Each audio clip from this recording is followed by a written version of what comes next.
Good afternoon and welcome to the Senior Prepared Public Speaking CDE. We have 4 contestants today. Courtesy Corps, please secure the doors. We ask at this time that you put away all cell phones. We also ask that you remain seated while the competitors are competing. You may exit the room during rotations. Our first competitor is Taylor Davis of the Jefferson City Chapter. What comes to mind when you think of farming? Does it bring up the controversial images you've seen on social media or TV?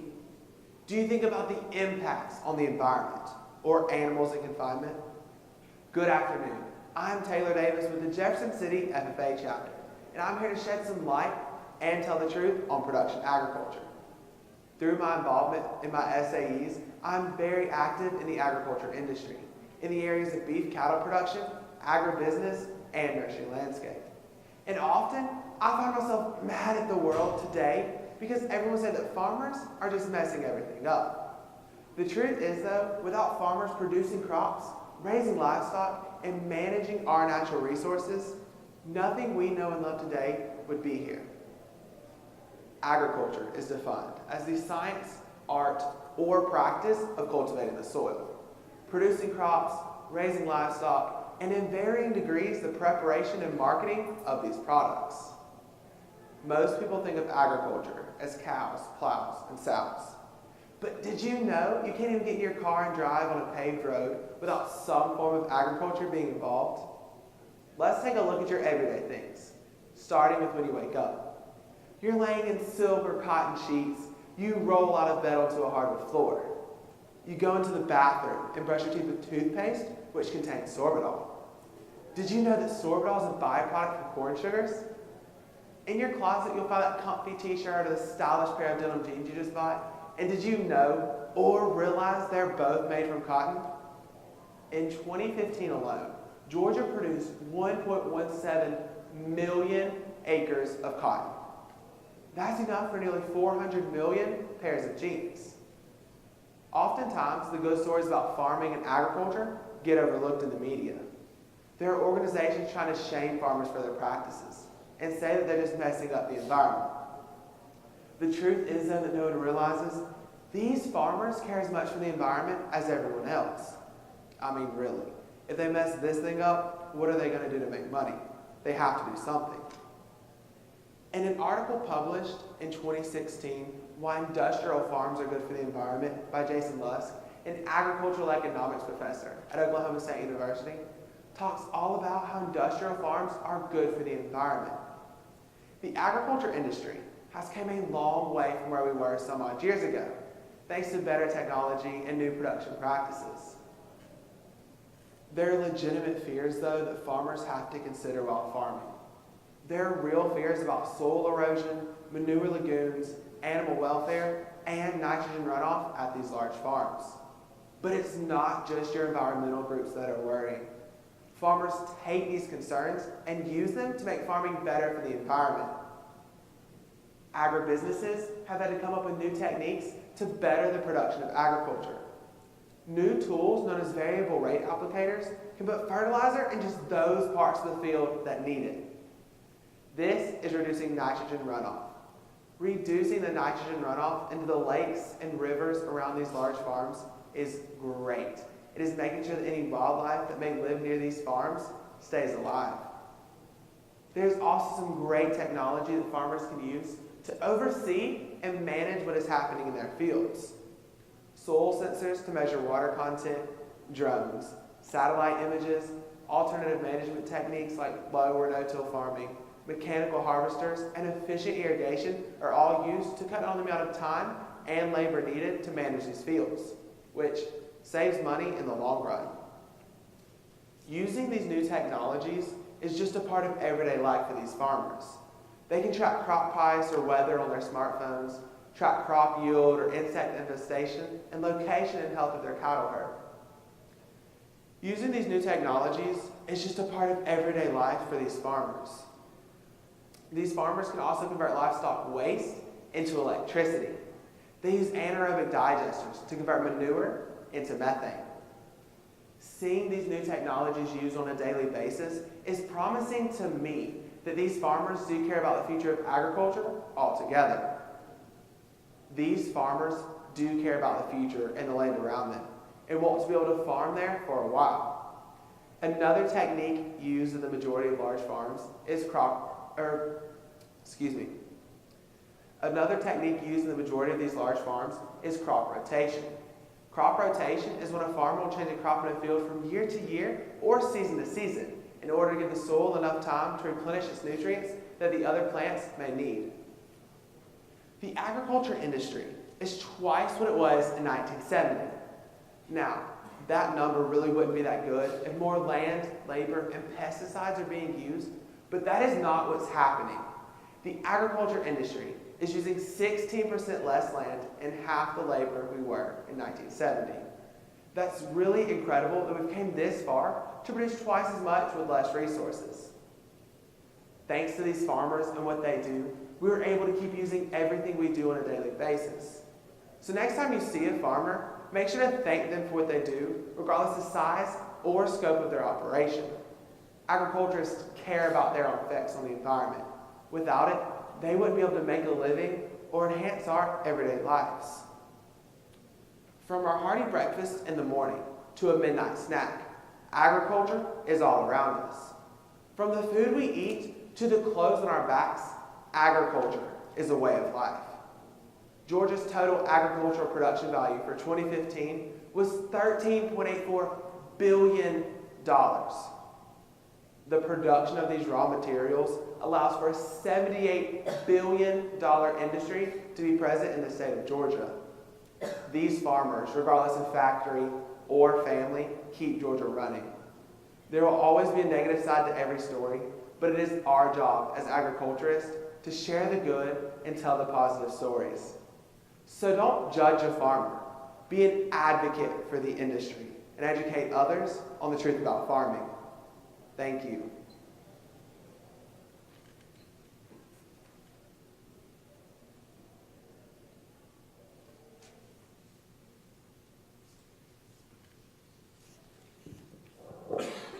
Good job, Dan. You did mention some of the new technologies such as drones, producing electricity. Are there any regulations right now that would prohibit someone from flying a drone over their land or going across someone else's land to view their crops? All right, so right now, there's only a few regulations with drones, and that is mostly if you're near airports like we've all heard of. And usually, if you're flying your drone onto another person's land, most people that you have to worry about is just going to be your other farmers around you or the other people's land that you're going to fly it on. Right now, there's not really a regulation to control that at the moment.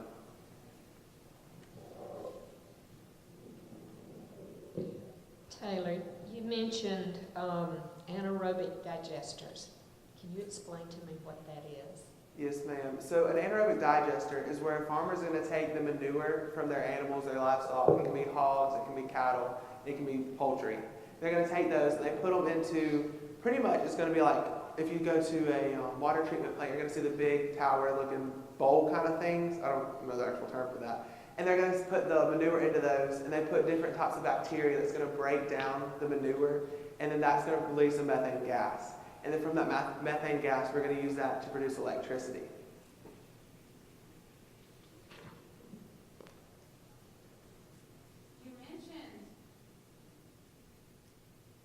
You mentioned in your speech about variable rate applicators and putting fertilizer only in those areas that the field actually needs it. How does a farmer determine what fertilizer needs to go in different areas of the field, and how does that practice benefit the farm as a business in addition to the environment?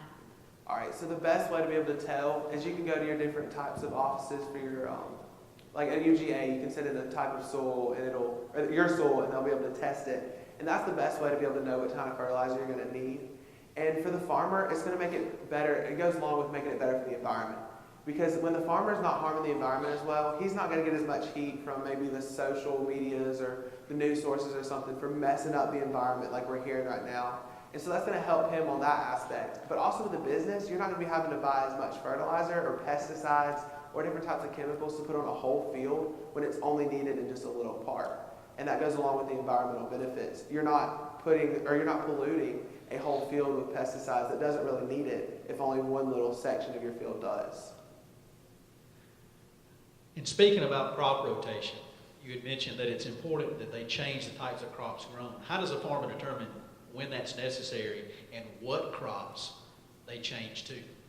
All right, so the best way to know when that's necessary is when you're looking at your fields, if you're starting to see that your soil is starting to erode, even just a little bit, or if it's starting to get too dry or kind of looks brittle, or if you send it in to get tested and they're saying that you have low nutrients or certain types of nutrients, that's when you would want to start to try to think about switching, because you don't want to completely ruin your topsoil that you have. So once you decide that you need to switch your crops, the best way to do it is when you figure out what you're missing. So if you're missing a little bit of nitrogen, you get the legumes to put that back into the soil, or the different types of plants that are going to put the good nutrients that you're missing in your field back into that soil. You mentioned that there are legitimate fears that farmers need to be concerned about. What are a couple of examples of those legitimate fears? All right, so like in the speech, I was talking about manure lagoons. And that's one big thing right now that people are talking about, because in my AP environmental class, that's one thing that we spent a whole chapter about in the agriculture production chapter that we talked about. And that's just a big fear, because right now farmers don't really have a good place to dispose of this waste. They just build lagoons out on their fields and just dispose of it there. But then you have your environmental factors from that. If you have natural disasters, your environmental or your lagoons are going to overflow into the environment and pollute that, and we don't want that happening. And also with your soil erosion, you can't really plant plants if your soil is starting to erode away, and it's not going to be good for the farmer and their production aspects. Also, with your nitrogen runoff, if you're putting too much fertilizer on your field that really doesn't need it, or if you're just putting too much on your field in general, it's going to run off into these lakes and rivers, and it can harm the wildlife that's in the field, or in the rivers, or out in other fields around these farms. Taylor, you mentioned brushing your teeth with toothpaste that contains sorbitol. I really don't know, what is sorbitol? I don't know what that is. Sorbitol is going to be from your corn sugars, but it is mostly used in your toothpaste to help clean and be a little bit of an abrasive type deal. So you have baking soda in there as well to be able to be abrasive and clean your teeth. But the sorbitol is what's going to kind of give that.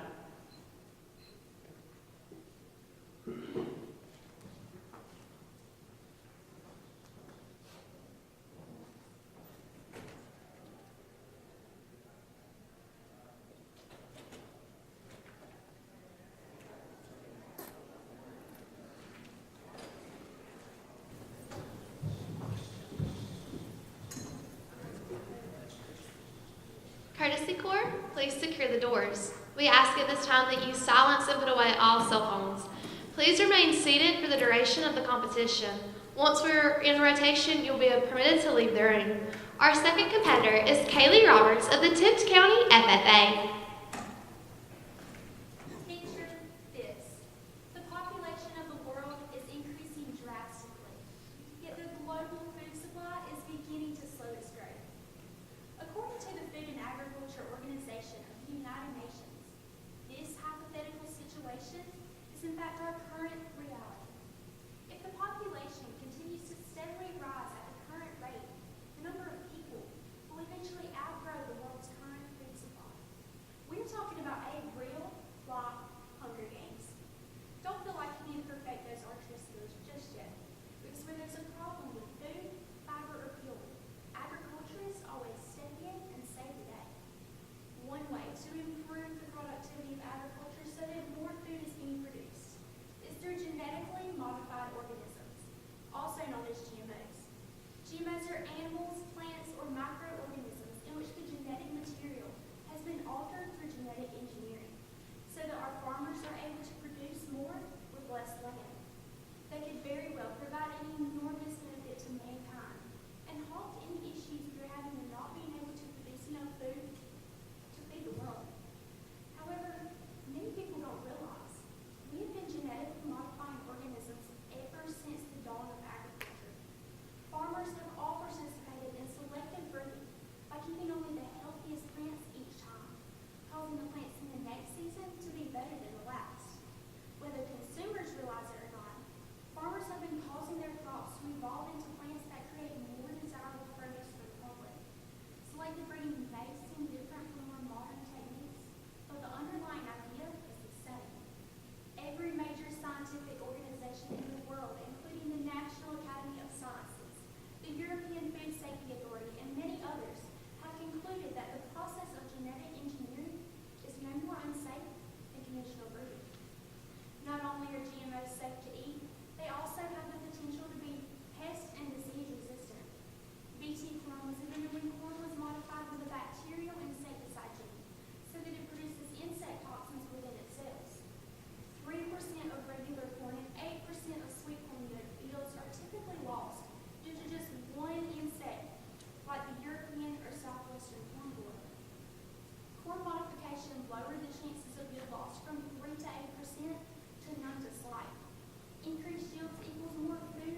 in 1999, in the early 2000s, rice was genetically modified with daffodil genes to contain more of the element beta-carotene, which the body converts to vitamin A.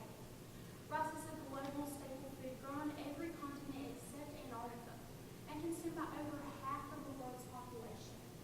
Vitamin A is essential for good vision, healthy immune systems, and contributes to the function of the heart, lungs, and kidneys. Something as simple as a genetically modified grain of rice could completely change the lives of the world's poorest people. And that's just one modification. Imagine the potential impact on the nutrition of people all over the globe. The fact that plant genes can be altered is undoubtedly astonishing. There have also been a great deal of cases where animals have been altered by adding, changing, or removing certain DNA sequences. According to the World Health Organization, an estimated 177 million people worldwide have diabetes. This number includes both my mother and father. However, since 1923, diabetics have been able to receive insulin created through transgenic cattle and pigs. Because of genetically modified livestock, diabetes is no longer a death sentence. Even though there are many cases where GMOs have positively impacted the world, consumers still question whether GMOs are safe for human consumption. There are many passionate groups who present information based on feelings and target the very science that can save thousands of lives and protect the environment. While it's great to want to know where our food comes from, GMOs should not be an area of concern. The public needs to understand that they can put their minds at ease, since GMOs have been in place for the past 20 years, and there's not been a single case of harm to human health or to the environment. It is obvious that genetic modification is a powerful tool with which we could very well grow more food in more climates. It's not a secret that GMO crops can produce more with less, decrease the impact of pests and diseases, and increase the farmer's yield. I'm personally in awe of just how much food technology can help us fight poverty, hunger, and climate change. I'm proud to live in a generation where we are developing more and more genetically modified organisms to meet increasing human needs. As an agriculturist, it is my responsibility to educate those who need more trustworthy information regarding GMOs. From seed to dinner plate, the power of GMOs is actively changing agriculture and our world for the better. Thank you.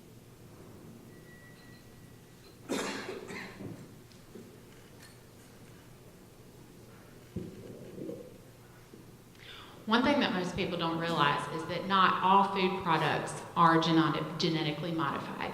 How many crops are currently available commercially on the market to plant that are genetically modified? And please give me 3 additional examples. And you gave corn, rice, and papaya. What are 3 other examples? Okay, so whether consumers realize it or not, 75% of every food on the market shelf is genetically modified. So it could be something like yogurt that has GMOs in its cereal, or any kind of other vegetable or fruit. How are GMOs modified to be drought tolerant, and why is that important to farmers in the state of Georgia? Okay, so scientists actually go in and remove the protein that's not susceptible to drought, or put in a protein that allows it to be drought tolerant. And this is so important for the farmers because farmers rely on that money from their crop. And it also is important for consumers as well because it increases the prices of our foods that we buy from the store.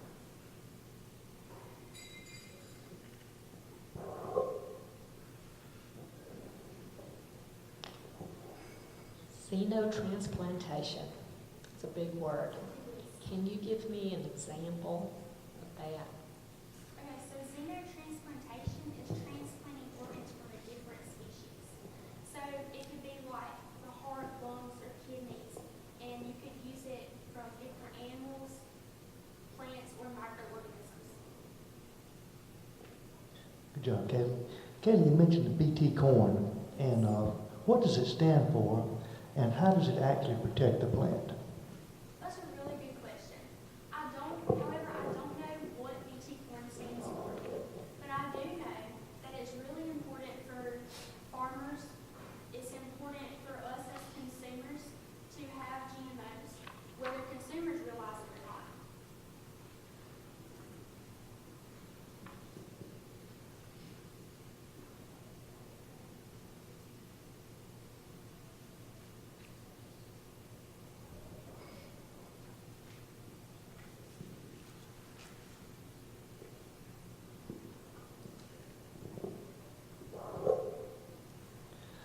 You mentioned also said many cases where animal genetics have been altered by adding or changing or removing certain DNAs, and you mentioned about the insulin. Do you have any other examples of that you know of? I'm sorry. You mentioned cases where animal genetics have been altered by adding, changing, or removing certain DNA sequences. You mentioned about the diabetes with the cattle and pigs. Do you know of any other instances about animals that's been used like that? Okay, well, thanks.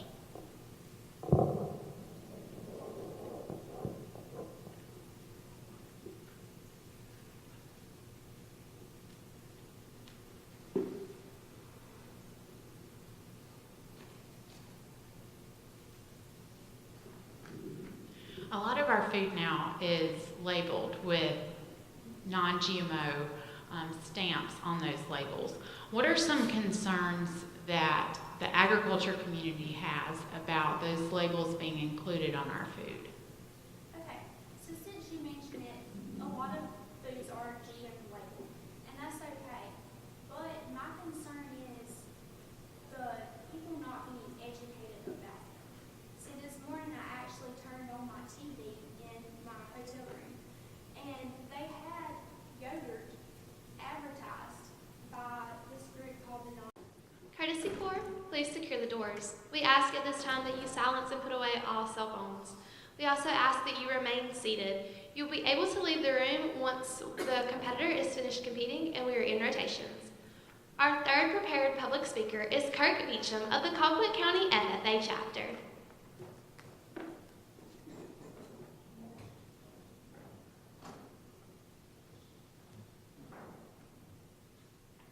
Corn with the DNA of a fish? Oranges with the DNA of a pig? Frankenfood. Does this exist? Is it harmful? Do we already eat it? GMOs, or genetically modified organisms, do exist, and a lot of questions surround them. They're not the result of a weird sci-fi movie, but it does take some understanding to decipher this technology that is more commonplace in agriculture than you think. What exactly is a GMO? A GMO is a living thing whose DNA has been altered, often with the addition of a gene from a distant species to produce a desired trait. Most of the traits that are transferred involve insect resistance, herbicide tolerance, or disease resistance. Although the technology that produces GMOs is relatively new, people have been altering the traits of plants by selective breeding for thousands of years. For example, the corn that we know today is an ancestor of a Mexican grass known as teosinte. Teosinte, with its long, skinny ears containing roughly 12 kernels encased inside a rock-hard shell, looks nothing like the big-eared, juicy kernel delicacy we often enjoy during the summer.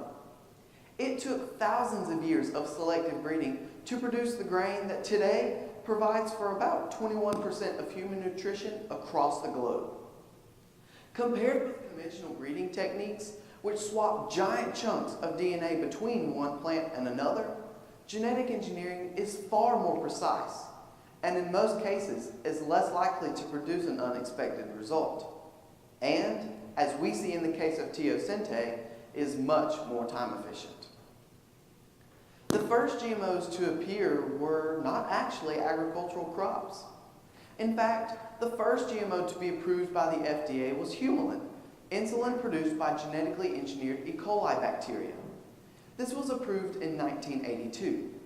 In 1988, Roundup-resistant soybeans were introduced. However, it wasn't until 1994 that the first GMO hit the grocery store with the Flavor Saver tomato. Currently, there are 10 commercially available GMO crops: corn, soybeans, cotton, alfalfa, sugar beets, canola, papaya, apples, potatoes, and squash.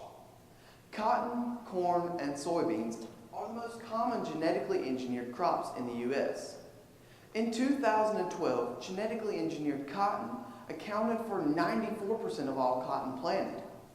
Genetically engineered soybeans accounted for 93% of soybeans planted, and genetically engineered corn accounted for 88% of all corn planted. There are several benefits of using GMOs.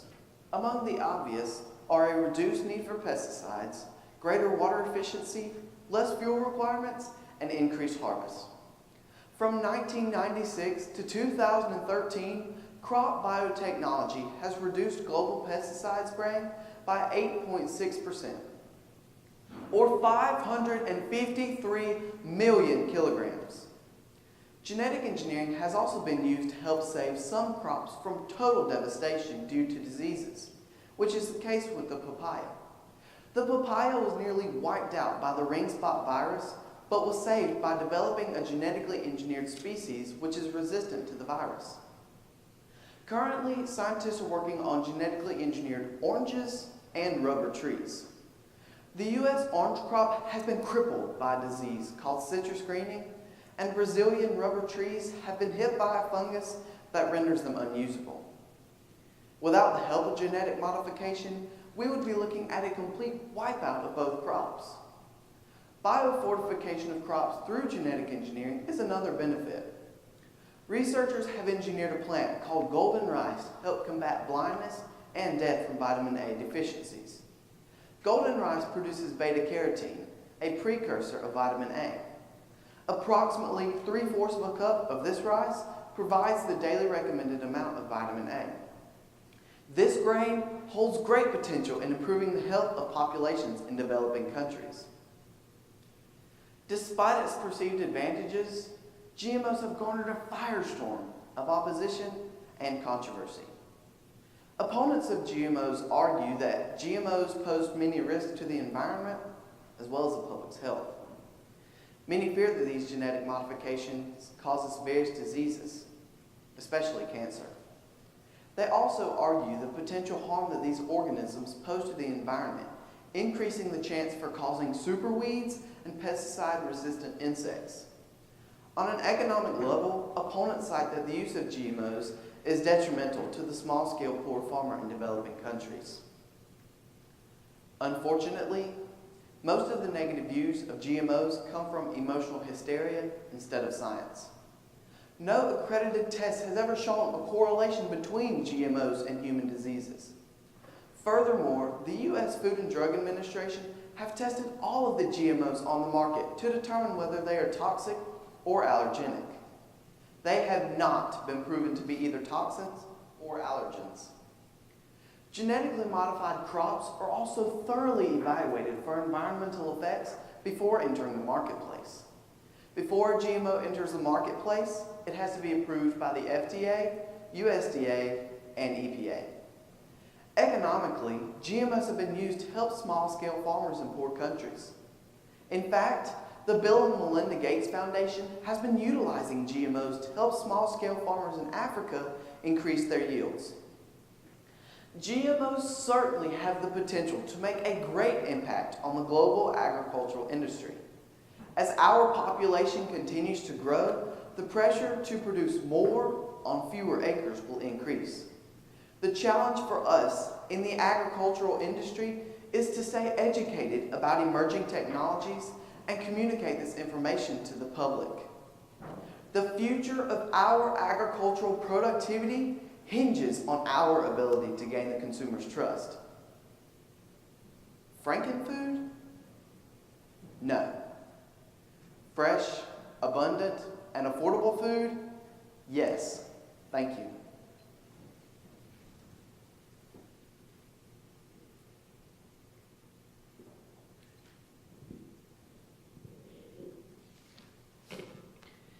mentioned some side effects or some problems, or maybe even some concerns with disease. Even cancer was one of those as GMOs. Is there any facts to support that? And what are the effects, or how important are those effects that this is causing to our Georgia agriculture? Could you repeat the question, please? All right, you talked about the potential problems or concerns with disease, even cancer, that these GMOs may be causing. Right. All right, thinking on that line, all right, how important is that to our Georgia agriculture? These consumers who believe that these genetically modified organisms are harmful or contain harmful substances have been affected by this emotional hysteria. Because in all reality, these genetically modified crops have gone through so much testing and so much regulation that there's no possible way that these genetically modified crops could have harmful effects. I read somewhere that in the soybeans, on the Roundup resistant soybeans, they did 1,800 tests on it to make sure that it was beneficial and not harmful. And so all this regulation that goes into it helps assure the consumer that there are no harmful substances. You mentioned that the top three most commonly GE genetically engineered crops are cotton, corn, and soybeans. And you gave me a couple examples on how corn and soybeans have been genetically engineered. How has cotton been genetically engineered, and how has that impacted the production of cotton in Georgia? A big reason cotton has been genetically engineered is a big reason lots of others have been genetically engineered. It's been genetically engineered to help reduce spraying for insects or weeds. There's also Roundup Ready cotton, which is very similar to Roundup resistant soybeans, and so that's another thing that's been genetically modified, that has been genetically modified for. And so with this genetic modification, it helps our farmers out, because if these farmers have to spray less, then it saves the farmers money, and so they're not having to spend as much of their income on spraying and keeping these genetically modified crops flourishing. And so that's a big thing that helps out.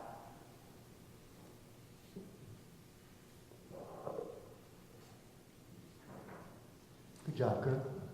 You mentioned that the U.S. orange crop has been crippled by a disease called citrus greening. I'm not familiar with citrus greening. Can you expand on that a little bit?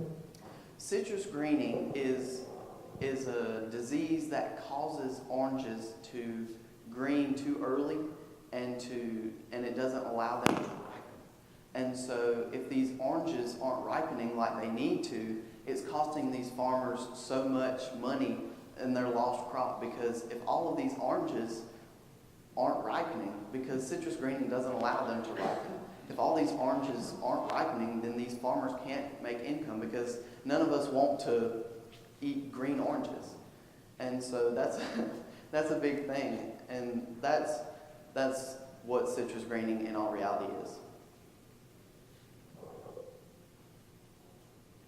Kurt, you said that the Flavor Saver tomato was the first GMO to hit the grocery store in 1994.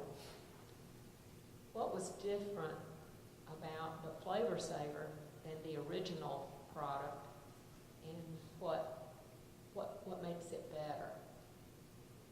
The Flavor Saver tomato was genetically modified to help it improve its shelf life and to help it stay harder longer, and so the tomato wouldn't soften up too easy or too quick. And so the Flavor Saver tomato was genetically modified for that reason. But then eventually it was taken off the shelves in 1997.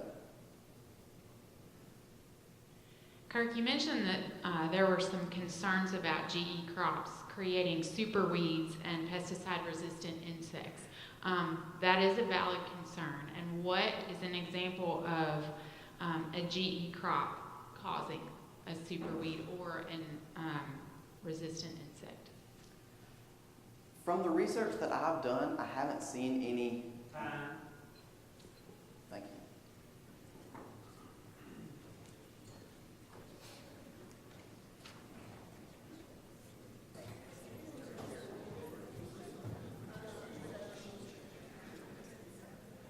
Courtesy Corps, please secure the doors. We ask at this time that you silence and put away all cell phones. We also ask that you remain seated. You will be permitted to exit the room once the competitors are finished competing. Our fourth and final competitor in this Prepared Public Speaking CDE is Kylie Whitworth of the Madison County FFA.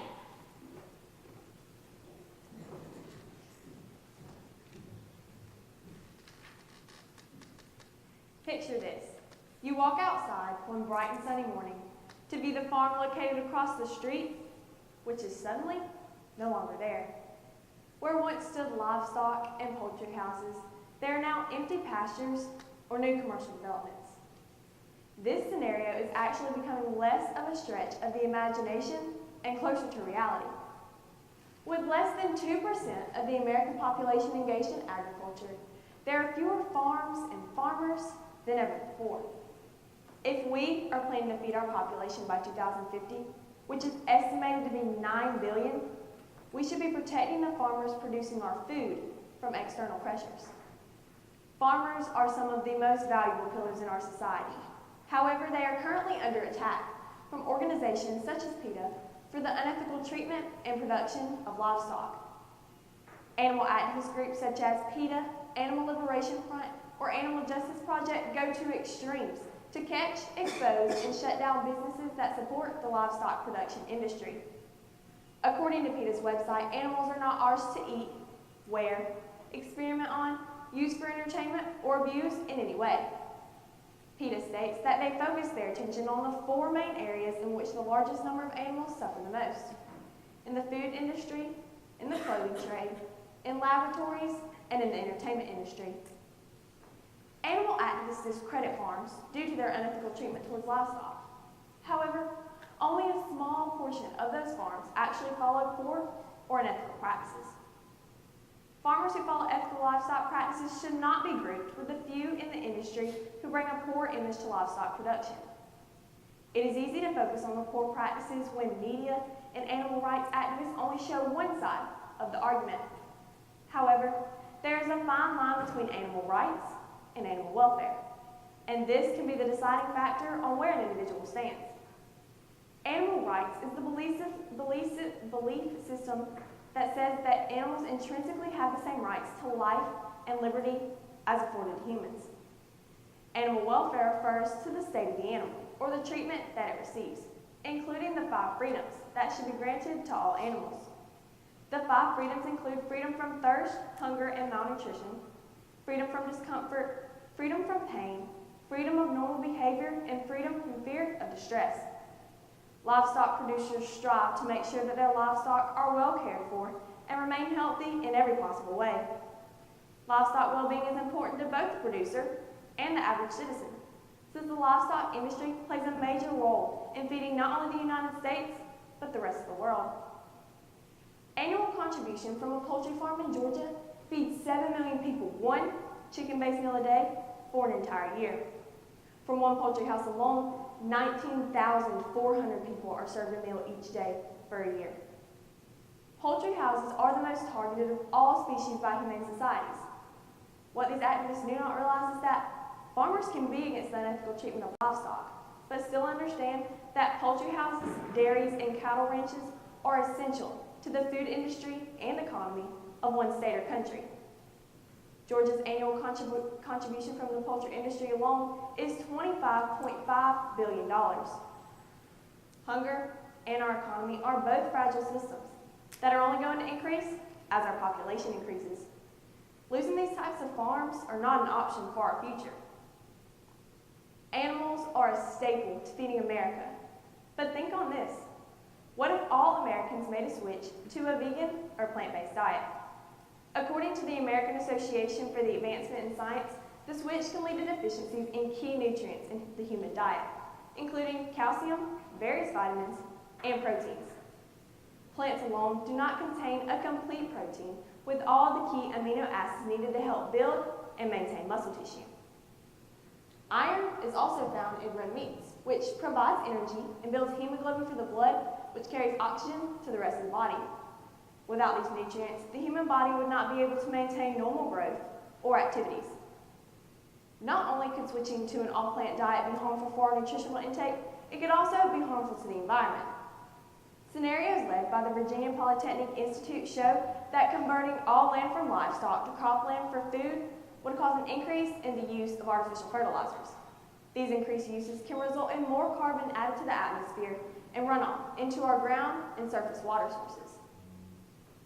According to research, there are tens of thousands of animal rights activists and organizations around the world, though relatively few are major players. More than likely, there are 600,000 people supporting animal rights. What is the solution to ensuring that these organizations are informed about the positives of agriculture? Many agriculturists believe that education and exposing the general public that have been removed from agriculture for several generations would help bridge the gap. So many people are against agriculture that many might not realize the cost of losing the livestock industry if it is shut down or overregulated. Currently, there are 653,359 FFA members in this nation. If every FFA member and agriculturalist reached out into their communities, especially those of urban areas, and educated their citizens on the benefits and ethical practices of the livestock industry, there might be less controversy and more understanding. From the varieties of food, bonds with our animals, and production of warm clothes, agriculture and farming go all the way back to the Neolithic age of time.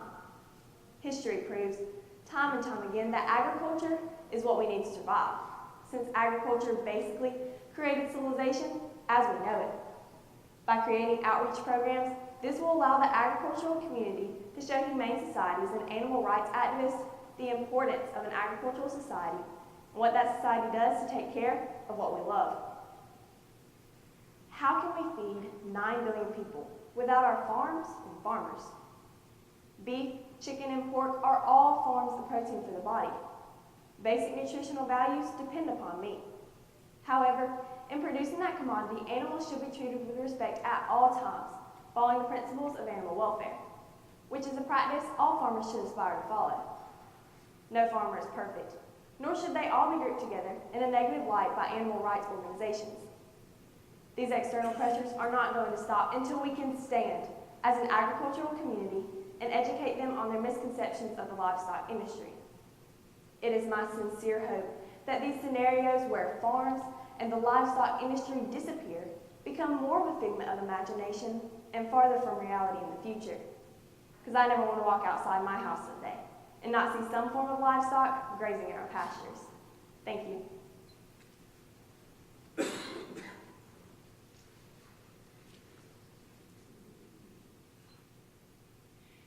Allie, what is an example of a production practice that one of these activist groups accuse farmers of animal welfare?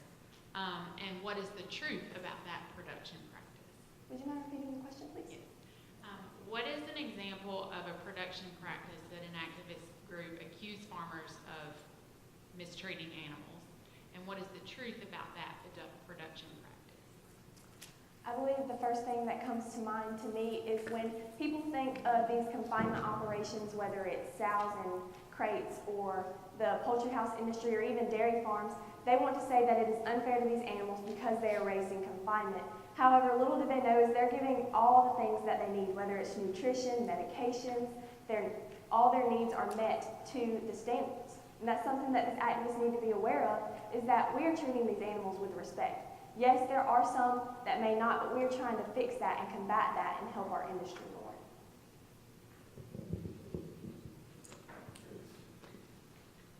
How can we raise awareness for livestock production across our nation, but more specifically through our FFA chapters? Advocation, in my mind, is the #1 thing that I try to implement into my community and even into my state. One thing that I feel like that we can do is reach out to these activists and help them be aware of what we are doing in our daily communities and how we take care of these animals. advocating for the state or even the nation through whether it's social media, YouTube videos, whatever those may be, of us doing the ethical practices that we do in our everyday lives with our animals. And I feel like that's going to make people more aware of what we do and how we treat them.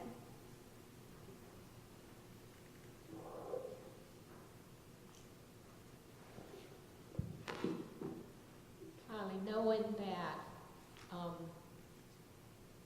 misuse and abuse of animals is very rare, but can you give me an example of misuse or abuse in the food industry, clothing trade, laboratories, and entertainment? One of each. Many people believe that in the laboratories these animals are being treated with disrespect, but little do they know is no laboratory in the United States tests anything on animals anymore. To use that, it is in China because they don't want to use anything by the U.S. without them being tested on. Within the U.S., we do not test animals any longer. For the food industry, they believe that slaughterhouses or how we use production in these animals is not fair to them. However, they are raised for consumption. They have a purpose. And we are, just like Temple Grandin once said, I believe that it's ethical for us to consume animals. However, they should be treated with respect during their raising, and they should have an immediate and painless death. Good job, Callie. Callie, you mentioned twice that every FFA member and agriculturalist reached out by going into the communities, and you also mentioned by creating an outreach program. Expand on that a little bit. What are you talking about, reaching out to communities, creating an outreach program? What kind of details would go into that?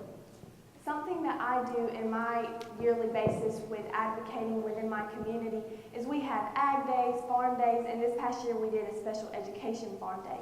With that, we bring different exhibits of livestock to bring out into the community and explain to them our daily practices with the animals, nutrition, and how we're taking care of them to let them be aware of what we are doing so that maybe they will support agriculture.